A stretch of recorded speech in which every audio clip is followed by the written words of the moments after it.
तो बच्चों, आज हम डिस्कस करने वाले हैं class 9th science NCERT chapter 8 force and laws of motion का exercise problem question number 5। Question number 5 बच्चों दिया हुआ क्या है, पहले हम इस क्वेश्चन को पढ़ते हैं और क्वेश्चन को पहले समझते हैं। A truck starts from rest and rolls down a hill with a constant acceleration। एक ट्रक है जो कि हिल पे है, पहाड़ी पे है, और वो क्या है, एट फर्स्ट वो क्या है, रेस्ट में है। और अब वो क्या होता है कि वो रोल्स डाउन करने लगता है, वो नीचे लुढ़कने लगता है। पहले वो रेस्ट वे में है, रेस्ट स्टेट में है। इसके बाद वो जो है ना, हिल से वो क्या करने लगता है, लुढ़कने लगता है। और जब वो लुढ़कता है तो उसका जो एक्सेलरेशन है, ट्रक का जो एक्सेलरेशन है, वो कांस्टेंट एक्सेलरेशन है रोल्स डाउन के टाइम में। अब ये कितना लुढ़कता है, ये कितना डिस्टेंस ट्रेवल करेगा in that time. It travels a distance of 400 metre. Truck कितना डिस्टेंस ट्रेवल करता है, 400 मीटर विथ कांस्टेंट एक्सेलरेशन। और कितना टाइम में, टाइम लगता है उसमें 20 सेकेंड्स। कहने का मतलब 20 सेकेंड में 400 मीटर वो ट्रक लुढ़कता है हिल से कांस्टेंट एक्सेलरेशन के साथ में। अब आपको यहाँ पे जो कांस्टेंट एक्सेलरेशन है वो उसकी वैल्यू क्या होगी, फाइंड इट्स एक्सेलरेशन, या उसकी वैल्यू आपको फाइंड करनी है।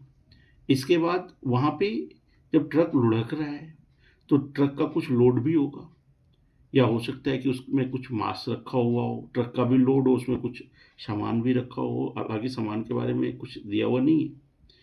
यहाँ पे ये कह रहा है कि ट्रक का जो मास है वो दिया हुआ, वो 7 मेट्रिक टन्स है।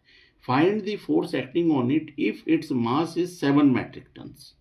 और 7 मेट्रिक टन्स ट्रक का मास हो जाता है जब वो लुढ़कता है, तो कितना फोर्स लगेगा ट्रक से, ये आपको फाइंड करना है। एक तो एक्सेलरेशन फाइंड करना है, दूसरा आपको फोर्स फाइंड करना है। तो सबसे पहले हम यहाँ पे करते क्या है, जो वैल्यू दिया हुआ है, what ever is the value given in the question at first I will write. पहले हम लिखते हैं, तो यहाँ पे दिया हुआ है it travels a distance of 400 metre. इसके पहले क्या है, रेस्ट में। रेस्ट का मतलब क्या, u will be equal to 0। ठीक है, initially truck is at rest. जब भी कोई बॉडी रेस्ट से स्टार्ट करता है ना, तो हम इनिशियल वेलोसिटी उसका 0 रखते हैं। देन आफ्टर एस कितना दिया हुआ है, 400 मीटर। टाइम दिया हुआ है 20 सेकेंड्स। अब हमें फाइंड क्या करना है, इसके फर्स्ट पार्ट में, इसका जो फर्स्ट पार्ट है उसमें एक्सेलरेशन फाइंड करना है। A will be equal to what. तो इसका हम पहला पार्ट हम सॉल्व करते हैं। तो पहला पार्ट सॉल्व करने के लिए हम सेकंड इक्वेशन ऑफ मोशन यहाँ पे लगाते हैं।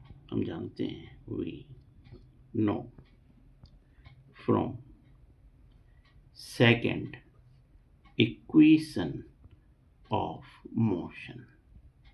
बच्चा ये सेकंड है, ये ध्यान रखना, don't confuse, this is second.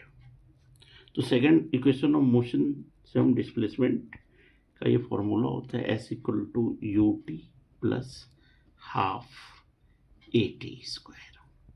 S यहाँ पे क्या दिया हुआ है, लिख देते हैं वैल्यू, जो वैल्यू दी हुई है हमारी।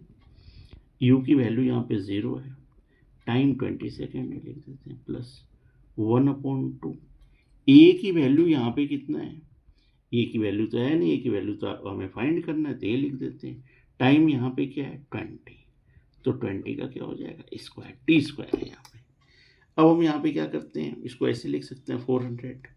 आप 0 को मल्टीप्लाई करेंगे 20 से तो वो 0 ही होगा, 0 लिख देते हैं प्लस 1/2 मल्टीप्लाई ए, 20 का स्क्वायर है जिसको हम लिख सकते हैं 20 × 20। ठीक है, अब इस टर्म को और कैसे हम लिख सकते हैं, 400 विल बी इक्वल टू 0 को लिखने की जरूरत नहीं है बार बार। अब हम इसको ऐसे लिख सकते हैं 1/2 इंटू ए, 20 को 20 से आप मल्टीप्लाई करेंगे तो हो जाएगा 400। अब 400 लेफ्ट राइट साइड में भी है और 400 लेफ्ट साइड में भी है। ये 1 टाइम्स में जाएगा, ये भी 1 टाइम्स में, ये भी 1 टाइम्स में, तो हम लिख सकते हैं 1 इज इक्वल टू a/2, क्योंकि 1 से मल्टीप्लाई करेंगे तो a ही होगा, तो यहाँ से यहाँ पे कुछ नहीं है तो 1 होगा। इस टर्म से हम लिख सकते हैं कि एक्सेलरेशन कितने के बराबर हो जाएगा, 2 के बराबर। एक्सेल जब भी हम फिजिक्स में किसी भी फिजिकल टर्म का वैल्यू लिखते हैं तो उसके साथ उसका यूनिट जरूर लिखते हैं, तो एक्सेलरेशन यहाँ पे आ जाएगा 2 मीटर पर सेकेंड स्क्वायर। ठीक है, तो इसका फर्स्ट पार्ट का ये रिजल्ट हो गया। ठीक है, it's what will be the constant acceleration. So the value of constant acceleration of the truck is 2 meter per second square. अब इसका जो दूसरा पार्ट है, चलते हैं दूसरे पार्ट में। दूसरा पार्ट में आपको फाइंड क्या करना है, find the force acting on it. तो F will be equal to what, हम क्या जानते हैं, सिंस वी नो, क्योंकि हम जानते हैं कि फोर्स किसके बराबर होते हैं, मास इनटू एक्सेलरेशन के। अब मास यहाँ पे दिया हुआ है, ट्रक का जो मास है, हम पहले क्या करते हैं, वैल्यू को लिख लेते हैं, इसको हम इक्वेशन 1 मान लेते हैं। इक्वेशन 1, यहाँ पे mass of the truck m हो गया, mass of truck, this one will be equal to 7 metric turns.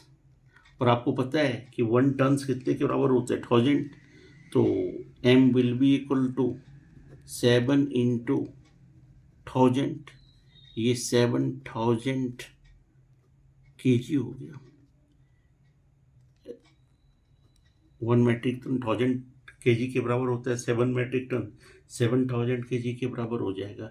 Acceleration हमारे पास में a है ही, a 2 मीटर पर सेकेंड स्क्वायर, यहाँ पे लिख देते हैं फ्रॉम 1 फ्रॉम a लिख देते हैं, यहाँ पे a से यहाँ पे आया हुआ a इक्वल टू 2 मीटर पर सेकेंड स्क्वायर। अब ये दोनों ही वैल्यू को, मास का वैल्यू को और एक्सेलरेशन की वैल्यू को इक्वेशन 1 में हम पुट करते हैं। On putting values of m and a in equation 1, तो फोर्स किसके बराबर हो जाएगा, आपका मास इंटू एक्सेलरेशन। तो मास आपका हो गया 7000 kg और यहाँ पे एक्सेलरेशन 2 मीटर पर सेकेंड स्क्वायर, तो F हो जाएगा आपका 14,000। 7000 को 2 से मल्टीप्लाई करेंगे 14,000 kg मीटर पर सेकेंड स्क्वायर। और ये जो kg मीटर पर सेकेंड स्क्वायर होता है ना, ये किसके, kg मीटर पर सेकेंड स्क्वायर, आप याद रखना ये न्यूटन के बराबर होता है। किसके इक्विवेलेंट है, न्यूटन के। अब आप इसको ऐसे लिख सकते हैं, F is equal to 14,000 newton. ये इसका दूसरे पार्ट का रिजल्ट हो गया। That's all.